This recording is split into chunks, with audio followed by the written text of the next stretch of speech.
I caught my husband red-handed. But his reaction was worse than I expected. The truth left me shattered forever. Emma had always trusted her husband.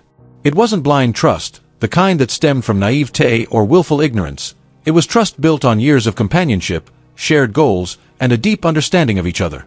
7 years together, 1 year of marriage, a mortgage, a cat, and the kind of routine that made life feel safe.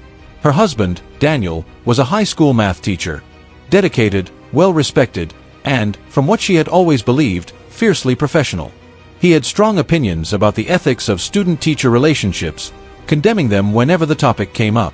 The idea of him crossing any boundary, even a moral one, had never once entered Emma's mind. But trust, she would come to learn, is a fragile thing. It started in March. A small moment that should have meant nothing. They were at the movies one evening, indulging in their weekly tradition, popcorn, a comfortable silence between them, and the comforting glow of the theater. That's when she noticed a group of teenage girls huddled in the distance, their eyes darting toward Daniel. One of them, in particular, looked flustered, her friends giggling and nudging her playfully. "Students?" she had asked, nudging Daniel. He glanced over briefly, gave a half-hearted shrug. "Probably." That was it. No further discussion, no awkwardness. If he noticed the girl's lingering stare, he gave no indication. Emma had dismissed it as a harmless schoolgirl crush, something innocent, something forgettable. She had been wrong. Months passed, the incident all but buried beneath the weight of daily life, until something shifted. A gnawing unease began creeping into Emma's chest, at first too subtle to name. It started with small things, Dan spending more time on his phone, staying up late, locking himself in the bathroom for long stretches. None of it had seemed suspicious on its own, just quirks of a man who had always been a little private. But on Canada Day, everything changed. It had been a lively barbecue with family, laughter echoing under the glow of fireworks. Daniel, uncharacteristically drunk, had excused himself to the bathroom and hadn't returned for an unusually long time. Concerned, Emma had gone to check on him, knocking softly. "Dan, you okay?" "I'm fine," he had called back, voice slightly slurred. "Be out in a sec." But he wasn't. Another 10 minutes passed before he emerged, avoiding her gaze.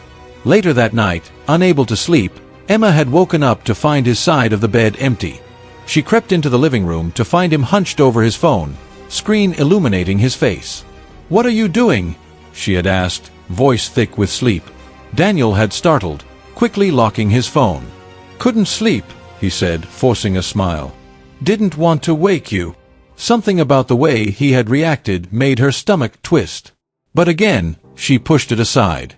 Until the next morning, when she found herself doing something she had never done before, checking his phone. There was nothing unusual. No suspicious texts, no unfamiliar names. But then she noticed an app that hadn't been there before, Snapchat. Logged out. Her heart had pounded. Daniel hadn't used Snapchat in years. Why now? Days passed, and Emma tried to push the growing unease aside. Maybe she was overthinking things. Maybe it was nothing. Until she saw the notification. A flash of yellow and white on his phone screen while they were watching TV. Her breath caught in her throat. The app was hidden. Not just buried in a folder, but disguised, tucked away under workout and cooking apps. A deliberate move, one meant to keep it secret. That night, while Daniel slept, Emma picked up his phone with trembling hands. She found the hidden folder. She found the Snapchat account, still logged in. And she found a single conversation. One name. Her stomach lurched. She recognized it instantly. The girl from the movie theater. The one who had been blushing at her husband. Emma's hands shook as she tapped on the name, but the messages were gone, vanished, erased by the nature of Snapchat's disappearing chat feature. There was no way to see what had been said. Panic clawed at her throat. A desperate need for answers took hold of her, propelling her deeper. She backed out of Snapchat and scrolled through the disguised folder. And that's when she found it. OnlyFans. Daniel had subscribed to one creator. The same name as the girl on Snapchat. Emma clapped a hand over her mouth to stifle a sob. This wasn't just porn. This was targeted. Intentional. Personal. She barely made it to the bathroom before she threw up. At work the next day, Emma became a detective. She searched for the girl online, combing through Instagram, Twitter. It didn't take long to confirm what she feared. She was 18. A recent graduate. A student from Daniel's school. Maybe not his class, but still his student. Her hands trembled as she stared at the screen. Was this just an affair? Or something worse? Daniel had texted her throughout the day, business as usual. She hadn't responded, except to say she would be staying at her parents' place that night. It was a lie. She couldn't go home. Not yet. Not when the man she thought she knew was now a stranger. Emma had always believed that if she ever faced betrayal, she would confront it head-on, demand the truth. But now that she was here, she didn't know what to do. Did she have enough proof? Should she talk to the girl? Should she go straight to the school? Or should she wait, gather more evidence? One thing was certain, Daniel had made a mistake. And Emma would not let him get away with it. Emma sat in her car outside her parents' house, her fingers gripping the steering wheel so tightly that her knuckles turned white. She had driven here on autopilot, her mind too fogged by shock and betrayal to consider anywhere else. The conversation with Lucas still echoed in her ears. The denials, the gaslighting, the blatant refusal to acknowledge what she had seen with her own eyes. Her stomach twisted as she thought about how swiftly he had covered his tracks. The hidden Snapchat, the secret subscription, the way he had thrown his phone at her, daring her to find proof. He had known she wouldn't. He had made sure of it. But Emma wasn't a fool. The girl from the theater was etched into her memory, her nervous glances, the way her friends had giggled and nudged her toward Lucas. It wasn't just some random student. It was her. The betrayal stung like an open wound. Taking a deep breath, she stepped out of the car, locking it behind her with shaking hands. The porch light was already on, a warm glow cutting through the cold night. Her mother opened the door before Emma could knock, her eyes scanning her daughter's face. "What's wrong?" Emma didn't answer, just stepped forward and collapsed into her mother's arms. Sitting at the kitchen table, Emma stared at her untouched cup of tea as her father paced the room. "You need a lawyer," he said firmly, his face set in hard lines. Emma swallowed the lump in her throat. She had known this was coming, but hearing it spoken aloud made it feel all too real. Her mother sat beside her, rubbing her back in slow circles. "Sweetheart, you can't stay with him after this. You know that, right?" Emma nodded. She had already made her decision.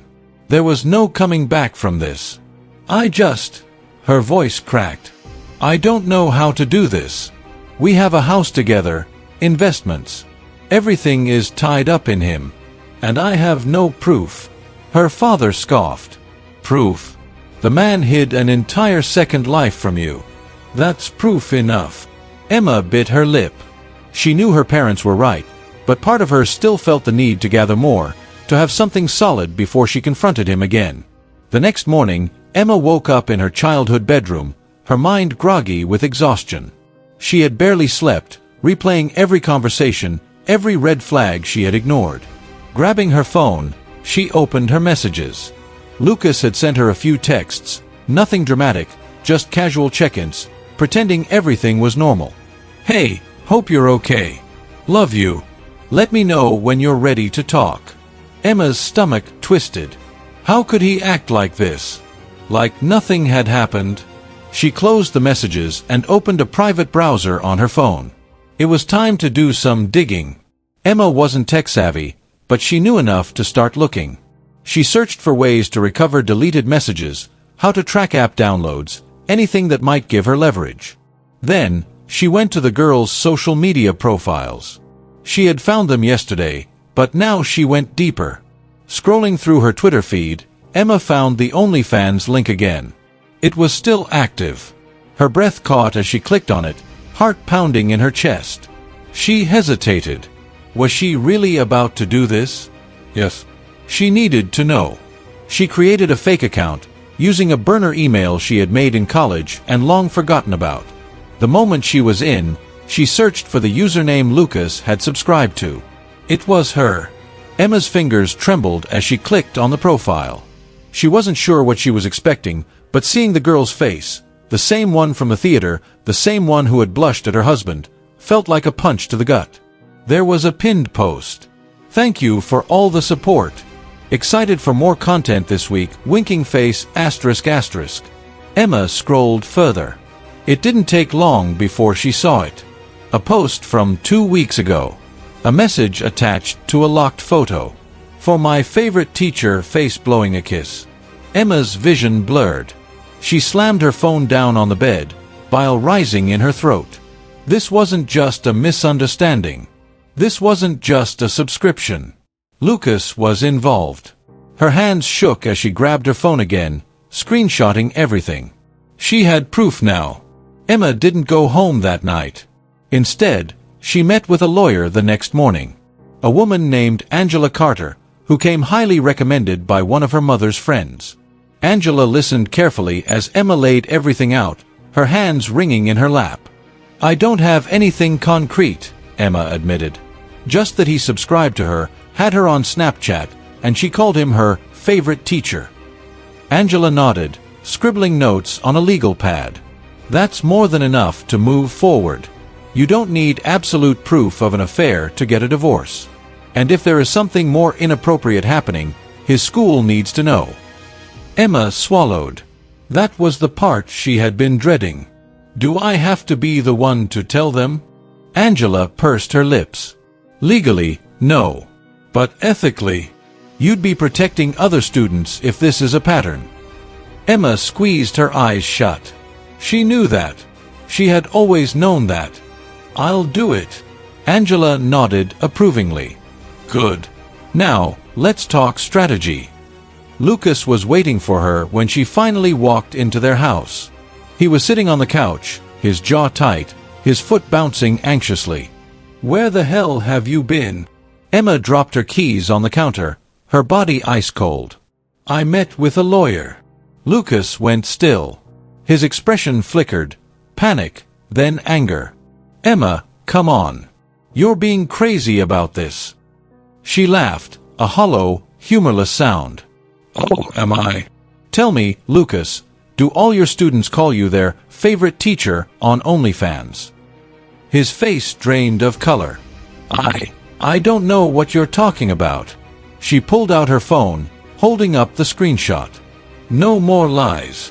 Lucas stared at the screen, his Adam's apple bobbing. "It's not what you think." Emma shook her head. "I don't care anymore. I'm done." His face twisted. "You're going to ruin my life." Emma met his eyes, her voice steady. "No, Lucas. You did that all on your own." She turned and walked away, feeling lighter than she had in days. There was still a battle ahead, but she had made her choice. She was finally free.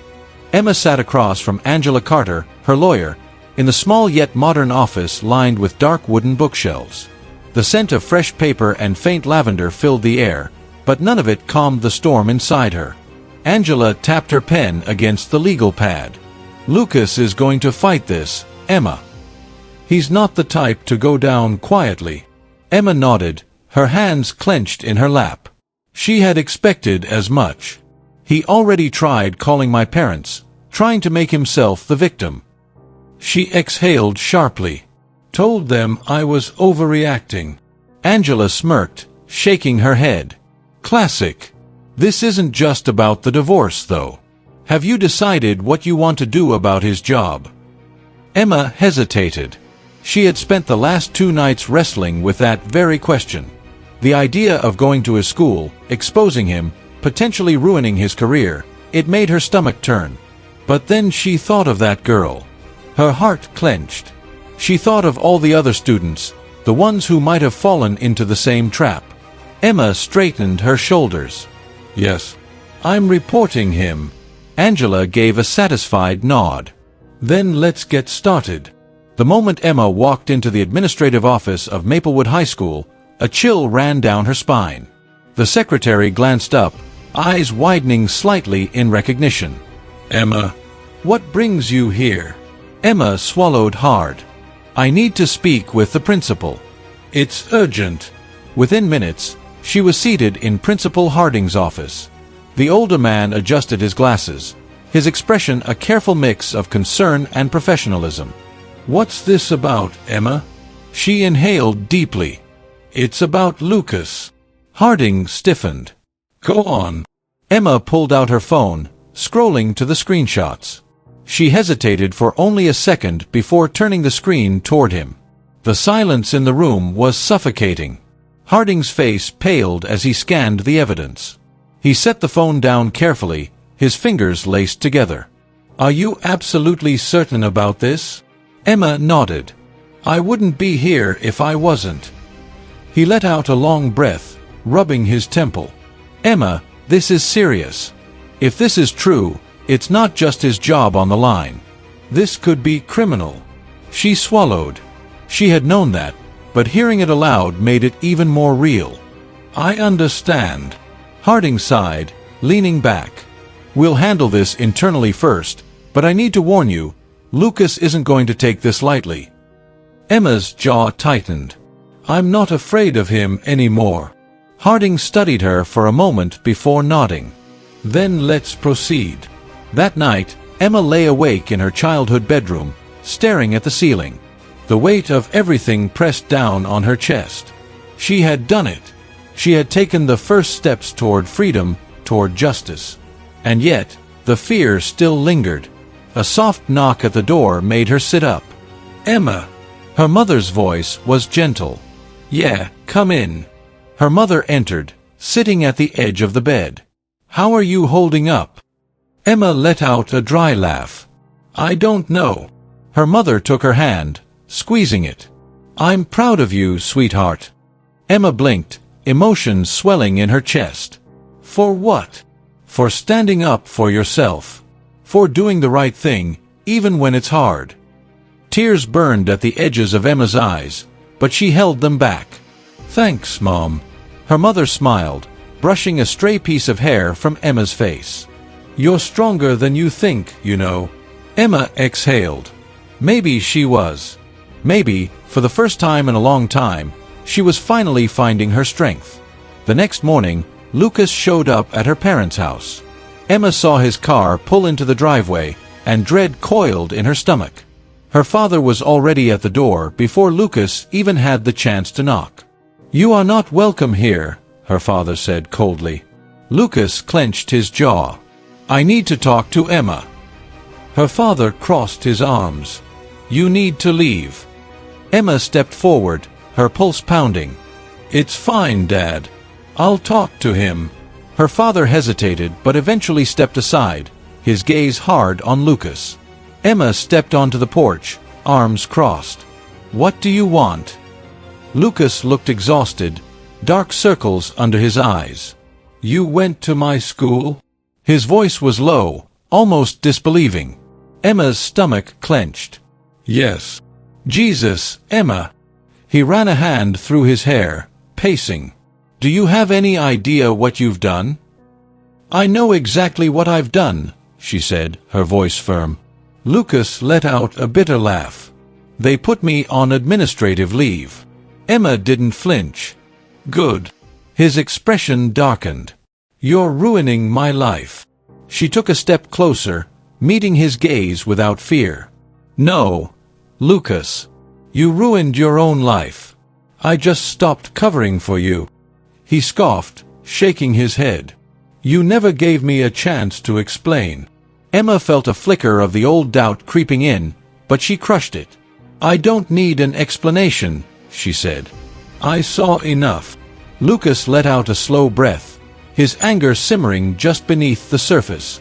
"You'll regret this." Emma raised an eyebrow. "No, Lucas. I won't." She turned and walked back inside, locking the door behind her. For the first time in a long time, she felt truly free.